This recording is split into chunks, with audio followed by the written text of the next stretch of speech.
Welcome once again to the official Colorado Sports Hall of Fame podcast. I'm Jim Saccomano. And I'm Tim Simmons, and we are your co-hosts with more than 100 years of experience working in Colorado sports. Myself with CSU Pueblo Thunderwolves, the CSU Rams, the Denver Nuggets, and the CU Buffaloes, to name a few. And Jim, with the Denver Broncos before working over with the Denver Bears before working over 5 decades as the Broncos PR chief. Before we get started on revealing the next set of 5 memorable moments in Colorado sports history, let's give a shout out to the Colorado chapter of the National Football Foundation and College Hall of Fame for their outstanding last week, the banquet at Falcon Stadium. It was great. In addition to honoring 19 high school scholar athletes for boys football and girls flag football, the banquet honored 2009 Colorado Sports Hall of Fame inductee and Colorado State football coach, the great Sonny Lubick. Yes, indeed. It was a memorable evening at the Academy and their beautiful new club on the east side. And we'll talk more about Sonny Lubick and his CSU Rams later in the podcast. Before we get started with the countdown, here are some memorable late April moments in the Centennial State. April 26th, 1862. According to the Rocky Mountain News, the first, quote, official baseball game took place in Denver as 2 teams from the Colorado Baseball Club met, with Hull's side taking a doubleheader from McNeil's side, 20-7 and 9-8. The game in the day was very different, including fielders played with no gloves, balls and strikes were not called, and the pitcher was 45 feet from home plate. Then, on April 26, 1967, Brighton native and longtime Brighton resident Les Schisler bowled the first perfect game in the U.S. Bowling Congress's Open Championship. In throwing 12 strikes for 300 in the competition at Miami Beach, it was the first perfect game after 63 years and some 2.7 million games. He was a 6-time champion on the PBA Tour and was a professional bowler for 30 years. Well, Jim, on April 28th, 1976, Denver reached the American Basketball Association Finals for the first and only time with a resounding home game 7 win, 133-110 over Kentucky. The Nuggets led by just 1 at halftime, 57-56, but outscored the Colonels 37-26 in the third quarter and 39-28 in the fourth quarter. David Thompson led the way with 40 points. Ozzello had 24, and Denver owns Chuck Williams 19, while limiting Kentucky's Artis Gilmore just to 17 points. And just to note, Thompson, Ozzello, and Williams all have been inducted into the Colorado Sports Hall of Fame. A couple of baseball notes, Tim. On April 26, 1995, the first game at brand new Coors Field, the Rockies beat the New York Mets in 14 innings, 11-9 on a 3-run walk-off home run by Dante Bichette before a sold-out crowd of 50,021 in attendance. Bichette went 2 for 6 with 4 RBI. Joe Girardi, let's go Joe, was 4 of 7 with 4 runs scored. And Larry Walker, in his debut as a Rocky, was 3 for 7 with 3 batted in. The first home run of the park was hit in the 4th inning, a solo shot by Met first baseman Rico Brogna. Ironically, it was exactly 133 years to the day of the first recorded game in Denver in 1862, as well as the first season opener run by the Rockies after losing their first 2. Then, on April 29th, 2007, Colorado shortstop Troy Tulowitzki made the 13th unassisted triple play in Major League Baseball at the top of the 7th inning in a 9-7 win over Atlanta.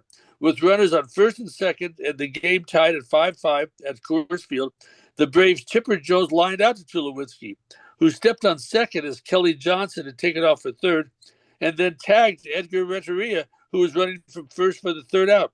Matt Holliday's 2-run homer in the bottom of that, the 11th won it for the Rockies, 9-7. There have been just 2 unassisted triple plays since then. Jim, that was interesting. I was there at the game, so that was a highlight. And finally, On April 30th, 1963, Colorado's 6'6 center and first consensus All-American Bill Green was selected in the first round, ninth overall by the Boston Celtics in the NBA draft.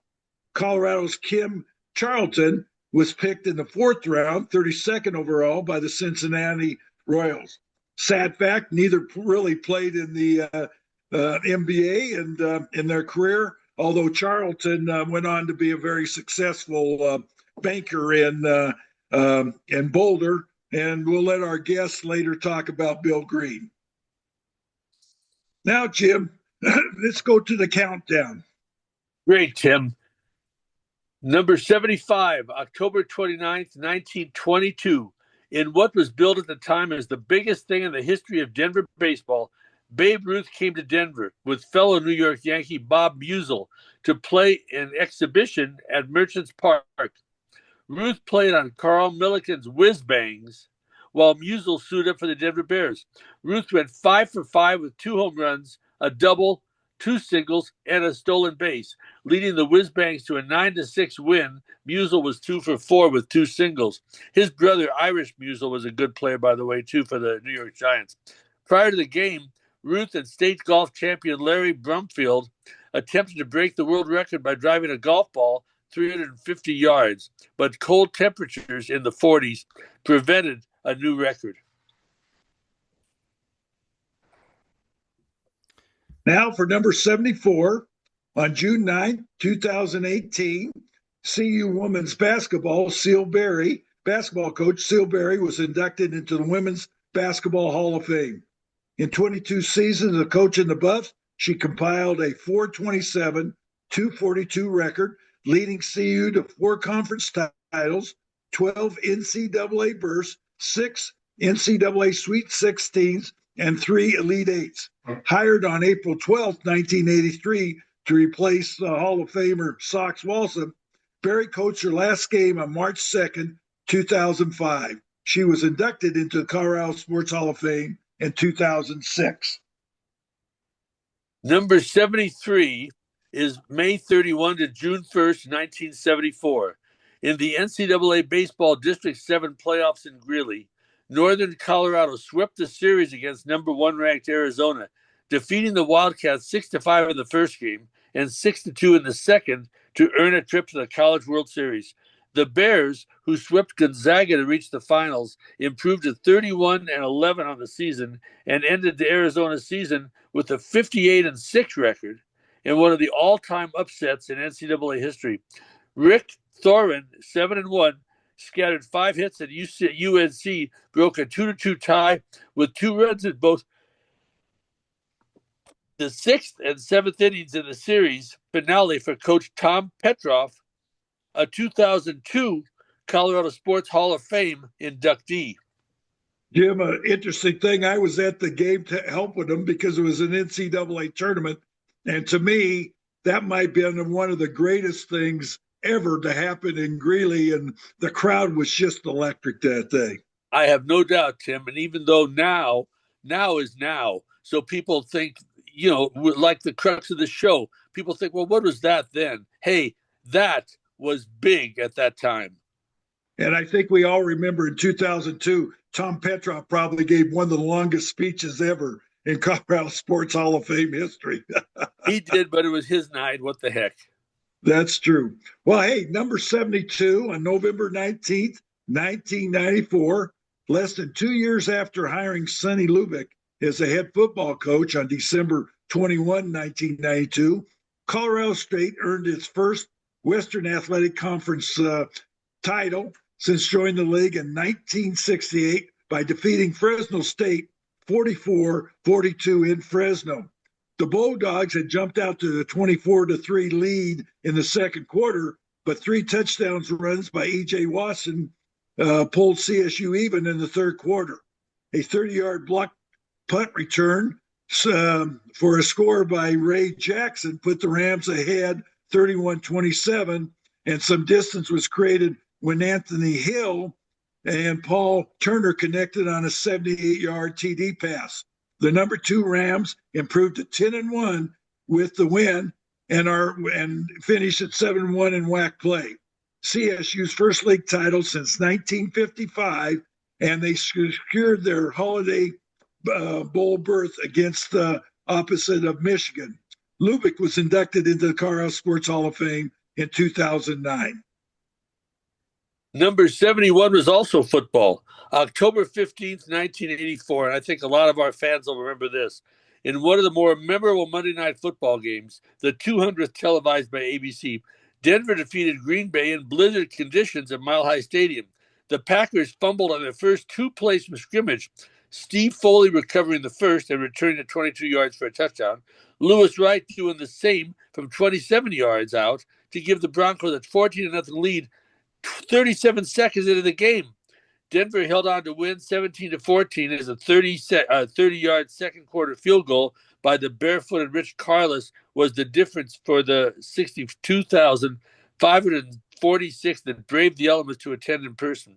Foley in 2026 and Wright, 1992, are Colorado Sports Hall of Fame inductees, as well as the Broncos Ring of Fame guys. I'll tell you, Lynn Dickey, the quarterback for the Packers, had big hands, Tim. He had really big hands and was able to grab that football, and that's what allowed them to come back. And they did not win, but he really was able to throw the ball through that terrible, terrible condition. Awful. I remember thinking to myself, it's going to stop. And I left Dove Valley and I went to the stadium. It's going to stop. No problem. It's going to stop. It always stops. It snowed tremendously all night. Well, it was an amazing game, and obviously we kind of relived it a couple of weeks ago at the Colorado Sports Hall of Fame when Foley was being inducted. I think they had a highlight clip of him running back the touchdown. Yeah, that's right. Well, thanks, Jim. Also with us today is Gary Ozzello to talk about some memorable moments about number 72 when the CSU Rams won the Western Athletic Conference title. Well, welcome, Gary. And what was your feeling on November 19th in Fresno when the Rams finally won a conference title? Well, Tim and Jim, first of all, and thank you as well as Todd for having me on. Quite frankly, I didn't know if I'd see that in my lifetime, my professional lifetime or anything else. And Sonny did a remarkable job. What's really funny, you guys mentioned the National Football Foundation Colorado chapter banquet last week. And one of my favorite people is Carl Benson. And I can remember that night because CSU came into that game ranked in the top 15 in the country. And Carl kept looking for a lucky spot to stand in the press box because I don't want to say he wanted CSU to win, but he knew if they did, that would help the Western Athletic Conference. And I think one of the things, Tim and Jim, that I wrote down is many people will not know that Fresno State's coach, Jim Sweeney, was Sonny Lubick's high school coach. And there was a critical third down play, and Sonny called a naked boot with Anthony Hills, the quarterback, threw a pass downfield for a first down that kind of sealed the win. And Jim, you and I have been in there a million times, walking the coach, whatever, to midfield. And Sonny walked to midfield, and Jim Sweeney told him, "You got Butte onions," because they both grew up in Butte, Montana. And he said, "You got Butte onions." Sweeney dared him to pass on 3rd and short. He ran a naked boot. Anthony Hill completed it to the tight end. Justin Schull sealed the win. And he said, you got Butte onions. That's great. Gary, the program Sonny took over was not like the program that Earl Bruce took over in 89 rather. But the Rams had back-to-back losing seasons, and Bruce's departure was kind of messy. How did Lubick turn it around so quickly to start the streak of 10 straight winning seasons? Jim, I think saying that he took over a messy program is a great understatement. I can remember vividly. I can remember vividly getting back from a final season regular game at New Mexico. I was home. I got a call at 10:30 from the president's office. Jim, you know, when you get called that late at night, it's not going to be good. No, Okay? it's not going to be good. It's not going to be good. They're not calling to say sleep well, No, have a good night. definitely. I went to CSU and they said, we're making a change. We've got some things going on with Earl. And as I shared last Monday at the National Football Foundation, I've known Sonny since 1982. And the first thought that came to mind for me was there's one guy who could calm the waters. And after, you know, the interviews, and he was hired as the head coach, he really preached, let's work together. Let's do things together. And I think he did. And what I would tell you still to this day, he is a kind soul and a kind spirit. And he just said, you know, I'm not sure how many games you can win, but we're going to do this together. So genuine. Oh, Gary was a great testament for Coach Lubick last week at the foundation thing at Falcon Stadium to see so many players there. And I think Anthony Hill was there, right? Isn't he coaching over at Mesa? yes. Yep. Miles. Yep. With Miles Hochaber and all that stuff. But you were with Sonny for a long time. What are some other memorable moments, maybe on and off the field? You know, obviously on the field we know, but what are some of the things behind the scene that made Sonny so special, especially when he started with Leon Fuller in '82? Yes, with Leon. You know, Jim, you can appreciate this story. Sonny was on the coaching staff at Montana State with Jack Elway. Oh, man. Sonny and his wife, Carol Jo, babysat John and his twin sister all the time. And when Sonny was coaching at Colorado State, John typically came to a game or two. He was coming to see his babysitter. That's one of my favorites. I think there are so many Tim and Jim incredible memories. As I shared last week, I think the biggest thing is his focus on his family. I still talk to the guy. He's 89. He's sharp as a tack. We talk a couple times a week, and every time he answers the phone, he says, "Tell me how Joni's doing. Tell me how the kids are doing. Tell me how the grandkids are doing." You know, some of my favorite memories, Jim, Tim, we have memories of great games. Okay, I have memories of the other things. For instance, he instituted a tradition on Thursday nights. The coaches' wives would bring homemade cookies for the players walking off the field, because that was really the last work day. You had a Friday walkthrough, but that was really the last work day. That was number one. Number two was on Sunday nights when they had training table, all the families came. Family was number one to him. And, you know, it's really, I think, interesting. His son, Matt, is the co-offensive coordinator at Kansas. Mark is a assistant coach with the Buffalo Bills. And he used to joke he would never let his sons go into coaching. But I think that's the kind of influence the guy had on people.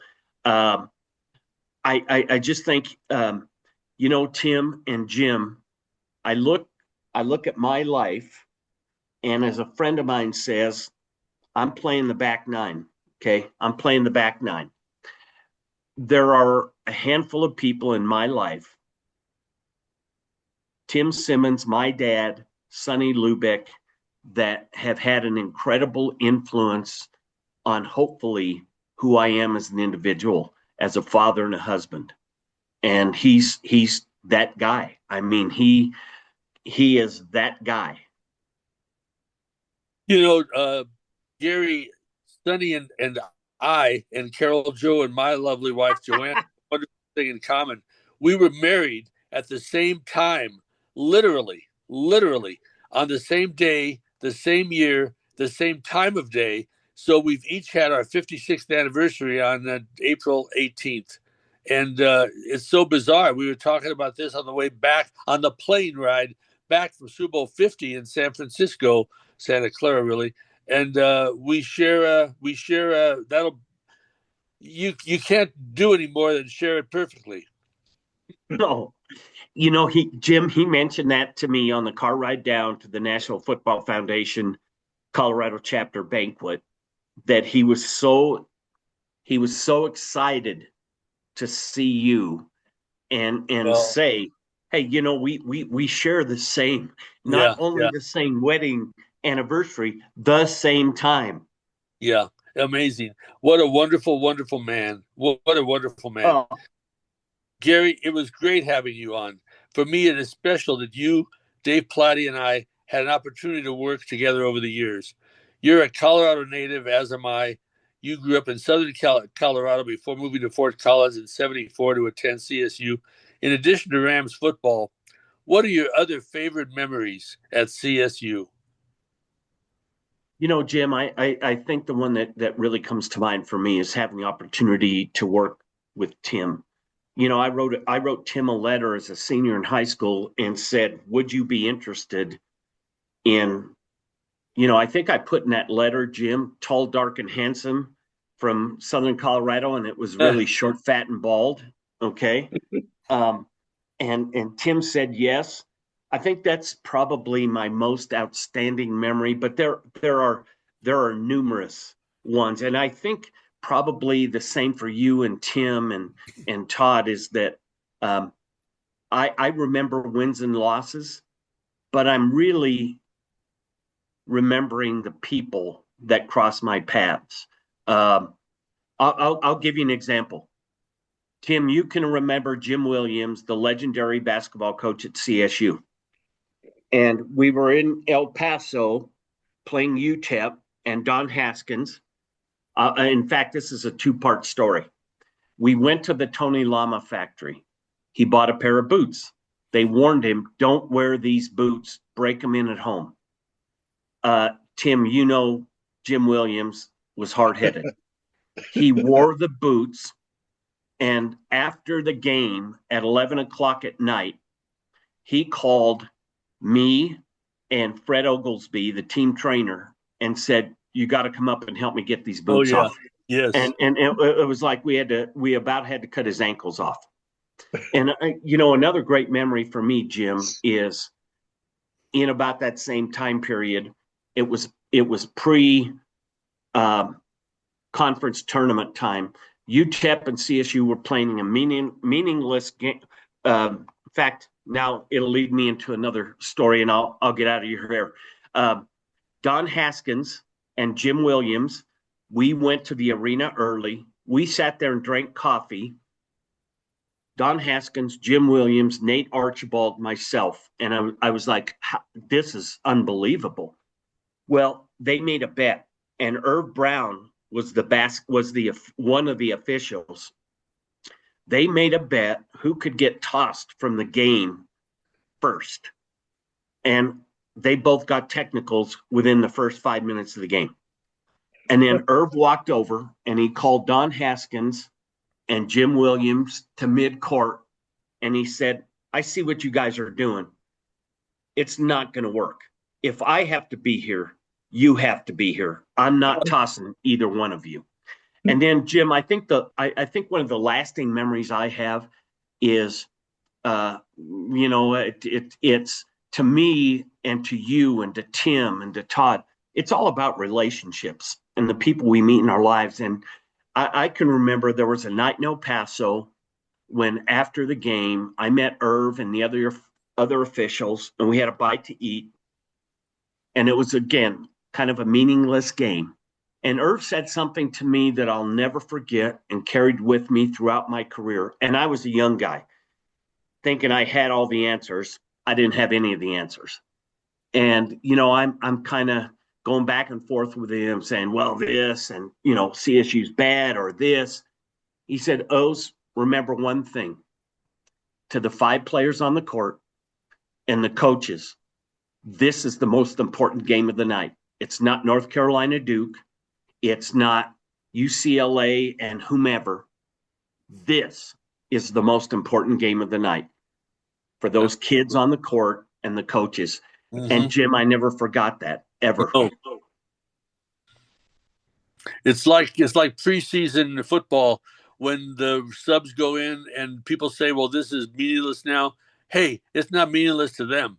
This is a big, big, big deal for them. Huge.